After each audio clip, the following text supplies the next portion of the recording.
up for, oh man. Sorry, I mispronounced his name before you, so I want to get it right this time. Local man himself, give it up for Giles Mann, guys. What's the bonus word? X-ray. Your word will be X-ray. Please give it up for a good friend of mine, Rachel.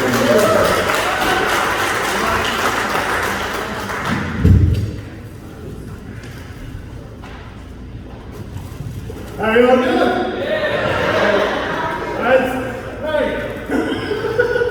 As you all know, my name is Giles, and Giles is kind of an odd name. You see, my mother, she named me after an obese English butler that she saw on a TV show whenever she was a kid. And, I mean, I guess it could be worse. I could be named after other interests, heroin. But in all fairness, I never really knew her that much. She kind of took off down to Florida whenever I was real young. And, but I will say, through the power of Facebook, she actually reached out and messaged me not too long ago. And that was kind of interesting, you know, the typical stuff. Hello, how are you doing? I'm fine. I'm just down here hiding from the federales because they know I know about the aliens. You ever hope that a strange parent is racist instead of crazy? Because that was me. Turns out she ain't racist. She told me all about it. And I'm sitting there thinking, oh crap, you know, what am I going to do? She knows my name and all that. You know, I got to find a way to cut off contact. Because, hell, I have kids. So she then follows it up before I even think 5 minutes about it with another message. And she's telling me, hey, I got to go, they're tracking me. Bye. And then proceeds to delete her Facebook, which I didn't even know you could do. And so I'm like, well, hell, problem fixed itself, you know. So I don't think much about it until years later. This year, in fact, when the Pentagon says, oh, hey, UFOs exist. By the way, we have footage of them from our fighter jets. So I'm sitting there and watching this, and I'm going, well, crap. Is she crazy? Or is she down in Florida like Jason Bourne again? She's just ahead of the curve. So anyway, I actually last year had to do something I've never had to do before. I've had to give a eulogy. And I was asked to do it because I could make it funny. And there's nothing like horrifically bombing in front of a group of people while they're ugly crying. So I got into the wrong car the other day. And the only reason I noticed is because it smelled good. So that just happened to me, I guess. Which I just had myself moving. And there's nothing quite like being a parent, especially for the fourth time. I know like half the people in the audience are screaming, for the love of God, Mary, pull out! And to those people I say, no, it's just fine. I'm not stupid. I know there's a mousetrap up in there, but man, that cheese. So we have to buy a van, and I thought I would enjoy having a van with a DVD player, because you know, it keeps the kids busy, it keeps everybody calm. And what I didn't think about is we have a bunch of religious cartoon DVDs I would watch, and I can't tell you how awkward it is to pull through a drive-thru while a bunch of animals or sentient vegetables are watching Jesus get crucified in the back seat. Yeah, I'm like the number 2 with large fries and a large Coke. Forgive them, Father, for they know not what they do. Well, Jesus, this is a McDonald's, so you kind of hit the nail on the head there. But whenever I grew up, I watched a lot of wrestling. And I used to love watching Macho Man, Randy Savage.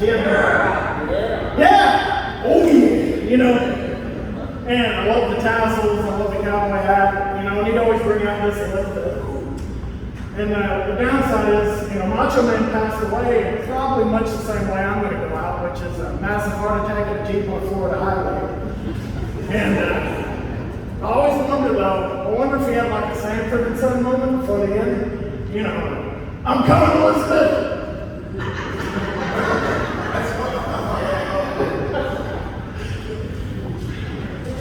So I wonder, is Asian porn pixelated because they have brand names on the genitals?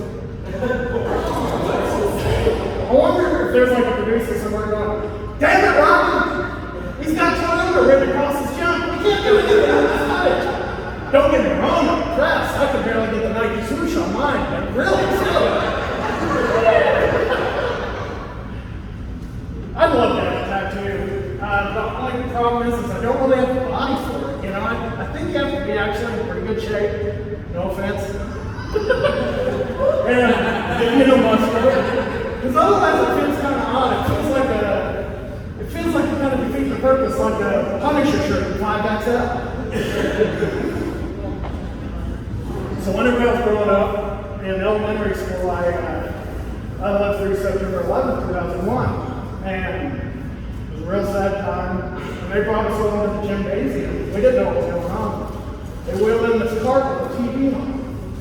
And, you know, we sat there and watched, and they actually turned it on Sanity. The first time I ever did it. We watched Longhorn the second time, and everybody's, you know, upset. They're sitting there crying. And I'm sitting there and I'm pissed off, you know. We had cable this whole time, and we had large steak on reruns.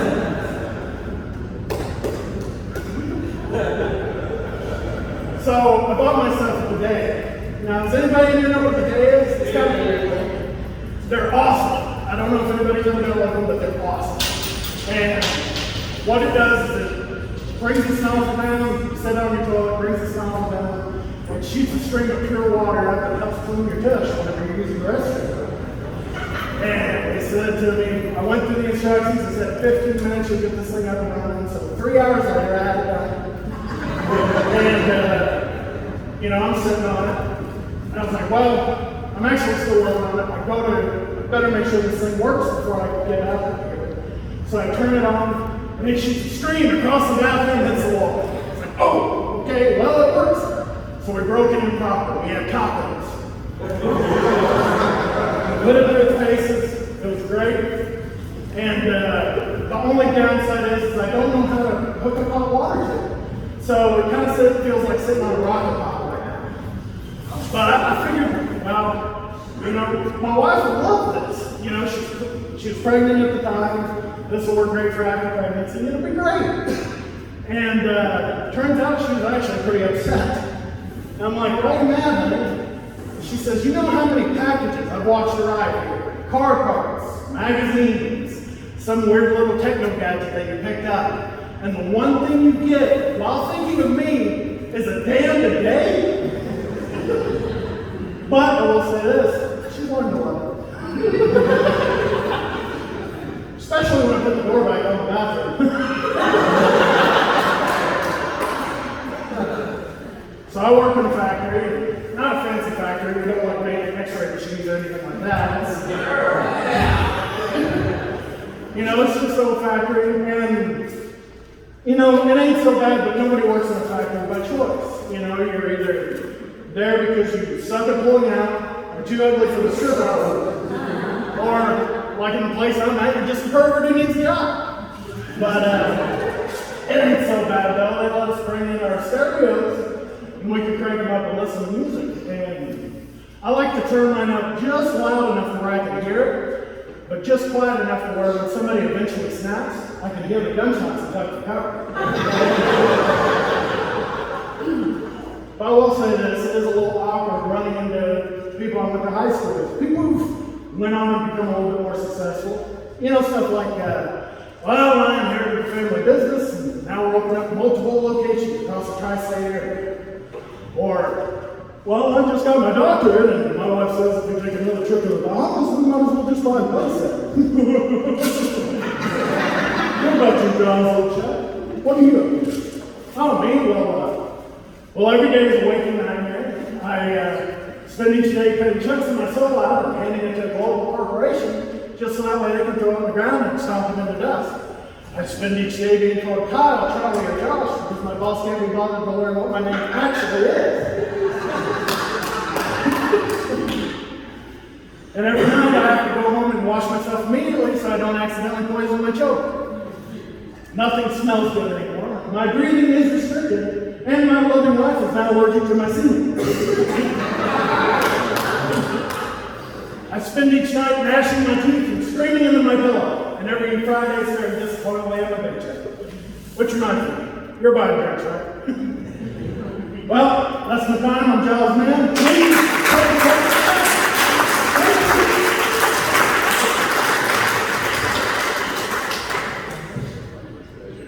Give it up for Mr. Man!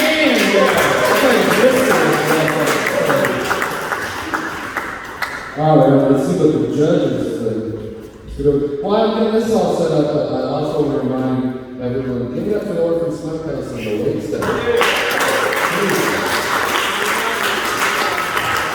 I've watched 15 times and that one guy just run back and forth. So please make sure you treat him good at the end of the show. So let's start with Scooby.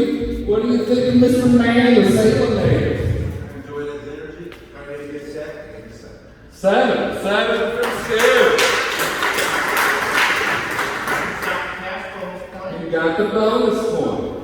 And I'm giving him an 8. 8. But I forgot that there is a fire, so I wanted him to live it up.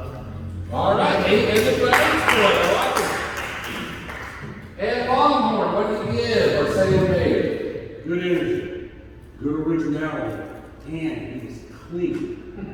If anybody knows.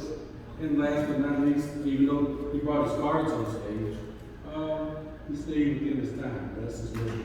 Give him a 7. 7. Very honest.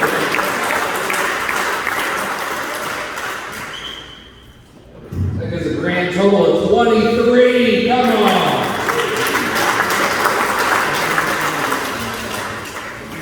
Remember, you can pick the crowd favorite, give them the extra bonus point at the end of the day. You guys ready for your next film?